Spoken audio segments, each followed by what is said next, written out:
एक समकोण त्रिभुज को कर्ण के सापेक्ष घुमाने से कौन सी आकृतियां बनती है, इस पर आज अपन चर्चा करेंगे। तो ध्यान से देखिए, यदि एक समकोण त्रिभुज मैं लेता हूं, ये मान लिया एक समकोण त्रिभुज है, ये कोण इसका 90 डिग्री है, ये इस भुजा को मैं मान रहा हूँ ए, इस भुजा को मैं मान रहा हूँ बी, इसको मैं मान रहा हूँ सी। ये है कर्ण, कर्ण को मान लिया मैंने सी। इसको यदि मैं कर्ण के सापेक्ष घुमाता हूँ, कर्ण को इस तरह रखकर इसके सापेक्ष यदि घुमाता हूं, तो फिर ये आकृति कुछ इस तरह की नजर आएगी। इस टाइप से ये आकृति बनेगी। ये इधर ए इधर आ जाएगा, और ये जो यहाँ तक की लेंथ है ये बी इधर आ जाएगा, और ये फिर ये सी। इस आकृति को यदि अपन ध्यान से देखें ऐसे, तो ये एक शंकु का रूप लेती है, दो शंकुओं का रूप। यहां से देखिए, एक ये ऊपर वाला शंकु, एक ये शंकु, और एक ये नीचे वाला शंकु। तो समकोण त्रिभुज को कर्ण के सापेक्ष घुमाने से आकृति बनेगी। सबसे पहले ये ध्यान रखना, ये एक द्विशंकु बनेगी, यानी इसमें दो शंकु बनेंगे। कितने शंकु बनेंगे? द्विशंकु, यानी दो शंकु बनेंगे। अब दोनों शंकुओं में एक शंकु बड़ा होगा, एक शंकु छोटा होगा, ऐसा कुछ इसमें होगा। ये डिपेंड करेगा ये ए और बी पर। अब देखो इन दोनों शंकुओं में क्या क्या होगा। एक तो इन दोनों शंकुओं की जो भी त्रिज्या होगी वो दोनों की समान होगी। ये देखो, ये यहां से यहां तक ये इनकी त्रिज्या है। तो पहले जो सबसे समान चीज है वो है त्रिज्या। दोनों शंकुओं की त्रिज्या क्या होगी? समान होगी। चाहे ऊपर वाला शंकु लो चाहे नीचे वाला शंकु लो, दोनों शंकुओं की त्रिज्या समान होगी। और इस त्रिज्या का मान भी अपन बहुत आसानी से निकाल सकते हैं। त्रिज्या समान होगी, दोनों शंकुओं की एक ही त्रिज्या होगी। और इस त्रिज्या का मान बहुत आसानी से निकाला जा सकता है। आपकी समकोण बनाने वाली दोनों भुजाएं, जैसे ए और बी, ये दोनों आपके समकोण बना रही है ये, तो इन दोनों भुजाओं को आप गुणा करो, ए गुणा बी, और भाग दे दो इसके कर्ण का। कर्ण यहाँ पर मैंने माना है सी, तो ए गुणा बी बटा सी इन दोनों शंकुओं की त्रिज्या हो जाएगी। सबसे पहले ये बात कंप्लीट हुई। दूसरा, ये ऊपर वाला शंकु और ये नीचे वाला शंकु, इनकी जो तिर्यक ऊंचाइयां हैं, तो ऊपर वाले शंकु की तिर्यक ऊंचाई को मान लेता हूँ L1। L1 यानी तिर्यक ऊंचाई। तिर्यक ऊंचाई होगी ये ए। ए इस ऊपर वाले शंकु के लिए क्या होगी? ए ऊपर वाले शंकु की होगी तिर्यक ऊंचाई ए, और नीचे वाले शंकु की तिर्यक ऊंचाई क्या होगी? ये होगी बी। जो भी ये बी है ये इनकी तिर्यक ऊंचाई होगी। दोनों की त्रिज्या एक समान होगी, तिर्यक ऊंचाई होगी ऊपर वाले के लिए ए, नीचे वाले के लिए बी। तीसरी, इनकी ऊंचाइयां निकालना भी बहुत इंपॉर्टेंट है। ऊपर वाले की जो ऊंचाई होगी H1, यानी यहां से यहां तक ये H1, और नीचे वाले की मैं मान लेता हूं यहां से यहां तक ये H2। H1, H1 का सूत्र ऐसे निकलेगा, आप देखो, ये जो भी तिर्यक ऊंचाई हमने ली है, यहाँ पर जो ए लिया है इसका आप स्क्वायर करो, ए स्क्वायर, और इसमें आप भाग दे दो इस सी, कर्ण का, सी का। तो ये आपके ऊपर वाले शंकु की ऊंचाई आ जाएगी। और नीचे वाले शंकु की जो ऊंचाई आएगी वो क्या आएगी? बी का स्क्वायर करो, और इसमें आप भाग दे दो सी का। इस टाइप से ये दोनों शंकुओं की हमें तीनों चीजें मिल गई। दोनों शंकुओं के लिए त्रिज्या का मान समान होगा, वो होगा ए गुणा बी बटा सी, जहां ए और बी क्या है? ए और बी है समकोण बनाने वाली भुजा, और सी उसका कर्ण है। तिर्यक ऊंचाइयां हमें पता चल गई, ऊपर वाले की होगी ए, इसकी होगी बी। H1 ऊंचाइयां होगी ए का स्क्वायर बट्टा पूरा सी, और H2 होगा बी का स्क्वायर बट्टा सी। ये इनकी ऊंचाई होगी। ये आपको याद रखना है। ये सारे हम प्रूव कर सकते हैं, लेकिन प्रूव करने की आवश्यकता नहीं है। ये इस टाइप से होगी। अब यहाँ से अच्छे अच्छे क्वेश्चन बनेंगे, ये आपको सारा देखना है। तो इस टाइप से अब क्वेश्चन बनेंगे। क्वेश्चन कैसे बनेंगे, ये क्वेश्चन देखिए आप। सबसे पहले क्वेश्चन बनेगा, इसमें दो शंकु बनेंगे, बड़े शंकु और छोटे शंकु। तो ऐसा आएगा, बड़े शंकु वे छोटे शंकु की त्रिज्याओं का अनुपात क्या होगा? छोटे शंकु की त्रिज्याओं का अनुपात क्या होगा? तो त्रिज्याएं क्योंकि दोनों की बराबर होगी, तो त्रिज्याओं का अनुपात क्या होगा? बराबर का मतलब त्रिज्याएं 1:1 में होगी। त्रिज्या का अनुपात क्या होगा? 1:1, यानी दोनों शंकुओं की त्रिज्याएं क्या होगी? बराबर होगी। ये एक क्वेश्चन बन सकता है। दूसरा क्वेश्चन बनेगा, बड़े शंकु और छोटे शंकु की, बड़े शंकु और छोटे शंकु की तिर्यक ऊंचाइयां किस अनुपात में होगी?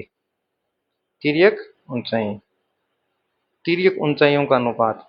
तो ये डिपेंड करेगा तिर्यक ऊंचाइयों का अनुपात। तिर्यक ऊंचाइयों का अनुपात होगा वो डिफरेंस। देखो इसकी एक की तिर्यक ऊंचाई है ए, दूसरे की है बी, और ए और बी क्या है, समकोण बनाने वाली भुजाएं। तो ये हो जाएगी आपके ए बट्टा ए अनुपात बी। जो भी बड़ा है इनमें, ए बड़ा है तो ऊपर ए बड़ा लिख देंगे, जो भी बड़ा है वो बड़ा शंकु होगा, जो भी छोटा है वो छोटा शंकु होगा। तीसरा, इन बड़े शंकु और छोटे शंकु की ऊंचाइयों का अनुपात क्या होगा, ऊंचाइयों का। तो ऊंचाइयों का अनुपात आप खुद देख लो। ये एक की है ए स्क्वायर बट्टा सी, और दूसरे का मैं इसमें भाग दे रहा हूँ बी स्क्वायर बट्टा सी का। तो ये सी नीचे से नीचे कैंसिल, यानी ऊंचाइयों का अनुपात क्या हो गया, ए स्क्वायर अनुपात बी स्क्वायर। ये तीन चीजें आपको मेनली याद रखनी है।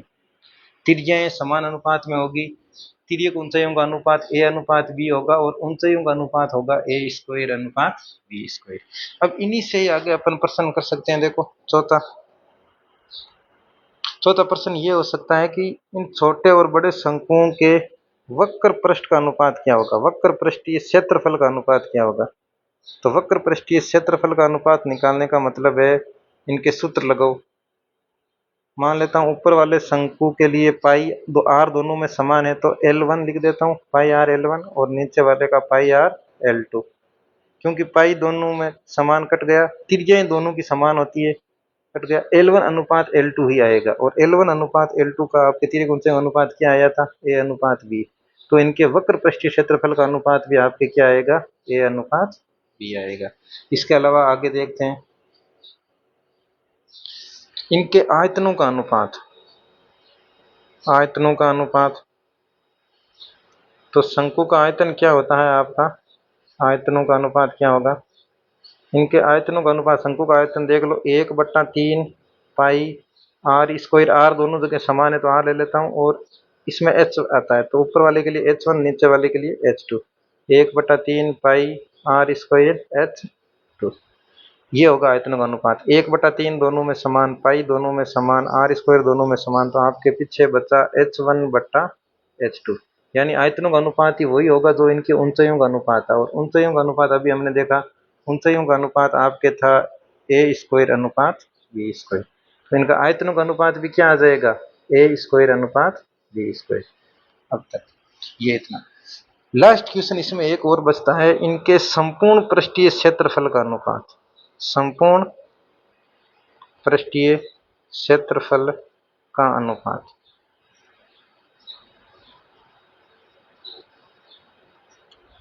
संपूर्ण पृष्ठीय क्षेत्रफल क्या होगा शंकु का, ये होगा पाई आर कोष्टक एल, ऊपर वाले के लिए L1, ये आर, आर दोनों हर जगह समान है, पाई आर, नीचे के लिए L2 प्लस आर।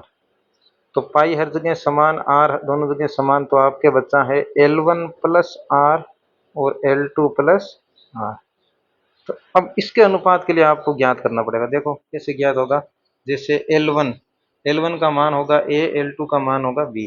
तो A प्लस आर दोनों के लिए समान A गुणा B बट्टा C, और नीचे L2 का B प्लस आर दोनों के लिए समान A गुणा B बट्टा C। तो इसको आपको हर बार हल करके ही थोड़ा सा लिखना पड़ेगा।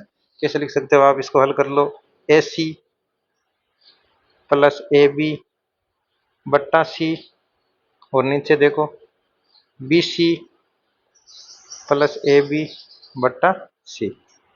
बट्टा का बट्टा नीचे देखो, ये वाला ऊपर चला जाएगा, ये इधर आ जाएगा। देखो AC प्लस AB बट्टा C, गुणा का चिन्ह लगा दो और इनको पलट दो, C ऊपर चला जाएगा और ये आ जाएगा नीचे BC प्लस AB। तो यहाँ से आपके C से C कैंसिल हो गया, तो पीछे क्या बचा, इसमें क्या कॉमन आ रहा है, इन दोनों जगह पर A कॉमन आ रहा है, तो आप लिखो A B प्लस C। नीचे क्या कॉमन आ रहा है, B कॉमन आ रहा है, B और A प्लस C। तो ये इनके आपके संपूर्ण पृष्ठीय क्षेत्रफल का अनुपात आएगा। यानी A बट्टा B लिखो, और गुणा में लिखना है B प्लस C और A प्लस C। इस टाइप से ये आपके सारे क्वेश्चन, सारे चीजें आ जाएगी इन दो संख्याओं से रिलेटेड। आगे देखो इससे रिलेटेड क्वेश्चन फर्स्ट ग्रेड में आने की बहुत ज्यादा संभावना, कहीं पर भी आए तो ये इन्हीं चार चीजों से ये प्रश्न आएगा। अपन ने सारी चीजें निकालनी सीख ली है, अब देखो ये क्वेश्चन कैसे करते हैं अपन। एक समकोण त्रिभुज जिसकी समकोण बनाने वाली भुजा आपको दे दी 5 मीटर और 12 मीटर। ये दो भुजाएं आपको दे दी है ए और बी के रूप में। ए को दे दिया 5 मीटर और दूसरी दे दिया आपको 12 मीटर। तो जैसे ही आपको ये दो भुजाएं दी, मैं तीसरी भुजा बहुत आसानी से निकाल सकता हूँ। कर्ण कर्ण निकालना मेरे लिए बहुत आसान है। 5 का स्क्वायर प्लस 12 का स्क्वायर कितना हो गया? 5 × 25 और 144 यानी 169। आपका कर्ण यानी सी आ गया आपके 13 मीटर। दो भुजाएं देने पर आपकी तीसरी भुजा आप आसानी से निकाल सकते हो। अपना लगभग काम है वो इन दो भुजाओं से चल जाएगा। त्रिज्या के अंदर अपनी इसकी जरूरत होगी। अब इसने कहा स्थिर रखकर इसके ठीक कर्ण को स्थिर रखकर, यानी कर्ण के सापेक्ष घुमाया जा रहा है, कर्ण को स्थिर रखा जा रहा है। इसके ठीक सामने वाले शीर्ष को पकड़कर इसके चारों ओर घुमाया जाता है। तो घुमाने पर बनने वाले शंकुओं की त्रिज्या ज्ञात करो, बड़े शंकु की ऊंचाई व छोटे शंकु की ऊंचाइयों का अनुपात ज्ञात करो। अब अपन सारी चीजें ज्ञात कर लेते हैं इसमें। अपने पास सब चीजों का मान आ गया। सबसे पहले तो त्रिज्या। त्रिज्या का मैंने कहा था आर बराबर होती है समकोण बनाने वाली दोनों भुजाओं का गुणा बट्टा सी, यानी 5 × 12 बट्टा सी। यानी कर्ण कितना आया? कर्ण अपन खुद ने निकाला, ये आया 13। तो इसकी त्रिज्या हो गई 60/13 मीटर। अब 60 में 13 का भाग दे तो जो भी आंसर आएगा वो आ जाएगा। या आप इतना भी लिख सकते हो। त्रिज्या का हमने दोनों शंकुओं की समान त्रिज्या होगी, ये इनका ये अनुपात होगा। फिर यदि इसने पूछा है बड़े शंकु व छोटे शंकु के ऊंचाइयों का अनुपात, ऊंचाइयों का अनुपात भी हम बहुत आसानी से निकाल सकते हैं। h1/h2। बड़े शंकु यानी जो भुजा बड़ी है वो ऊपर लेनी है, b² बटा a² आ जाएगा। b²/a², यानी बड़े शंकु और छोटे शंकु की भुजाओं का अनुपात आ जाएगा आपके 12 का स्क्वायर नीचे 5 का स्क्वायर, यानी 144/25, यानी आपके 144/25 आ जाएगा। इस टाइप का सीधा सीधा क्वेश्चन आए हुए हैं एग्जाम में। ये तीसरा, यदि ये अपन से पूछ ले बड़े शंकु और छोटे शंकु की तिर्यक ऊंचाइयों का अनुपात, तो सीधा सीधा b/a, यानी 12/5, यानी कितना आ जाएगा? 12:5। ये इनकी तिर्यक ऊंचाइयों का अनुपात आ गया। इसके बाद यदि ये हमसे पूछ ले बड़े शंकु और छोटे शंकु के आयतनों का अनुपात, तो जो h1/h2 है वही इसके आयतनों का अनुपात है। तो आयतनों का अनुपात क्या होगा? आयतनों का जो अनुपात होगा वो होगा 144/25। 144/25। इसके बाद यदि ये हमें पूछे वक्र पृष्ठ का अनुपात, तो वो जो L1/L2 है वही इसके वक्र पृष्ठ का अनुपात आ जाएगा 12:5। 12:5। अब लास्ट में यदि ये हमें पूछे संपूर्ण पृष्ठीय क्षेत्रफल का अनुपात, किसका अनुपात? संपूर्ण पृष्ठीय क्षेत्रफल का अनुपात, तब हम क्या करेंगे देखो।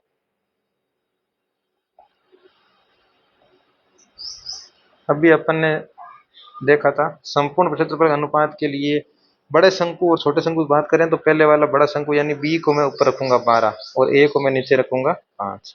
अपने पास ए बी सी ऐसे आए हुए हैं 5, 12 और 13। अब यहाँ पर आपको क्या लिखना है? यहाँ पर आपको लिखना है, यहाँ 12 लिख दिया, यहाँ पर आपको लिखना है 5 और इसके आगे ये 13। यहाँ आप 13 दोनों जगह लिखना है सी। यहाँ आपने 5 लिख दिया तो यहाँ आप लिखोगे 12 प्लस ये 13। ये जो अनुपात आएगा वो ऐसे आएगा। अब इसको निकालो, 12 × 5 और 13 कितना होता है? 18। और 5 × 12 और 13 कितना होता है? 25। तो ये अनुपात आपका आ गया 18 × 12 यानी 216/125। ये आपका सीधा अनुपात आ गया। इस टाइप से निकालना। 12/5 तीनों भुजाएं लिखनी है। बड़ा शंकु है तो ये बड़े वाली भुजा ऊपर लिखनी है, फिर इन दोनों को जोड़ के इसके साथ लिखना है। छोटे वाले में नीचे लिखना है। तो ये आपका इसका अनुपात आ जाएगा, संपूर्ण पृष्ठीय क्षेत्रफल का इनका अनुपात आ जाएगा। अभी आपसे यदि पूछ ले बड़े शंकु की ऊंचाई h1 कितनी होगी, तो बड़े शंकु की ऊंचाई के लिए आप सबसे पहले तो 12 का स्क्वायर करो 144 और भाग किसका देना है? भाग देना है सी का। सी कितना है? 13। ये बड़े शंकु की ऊंचाई आ गई।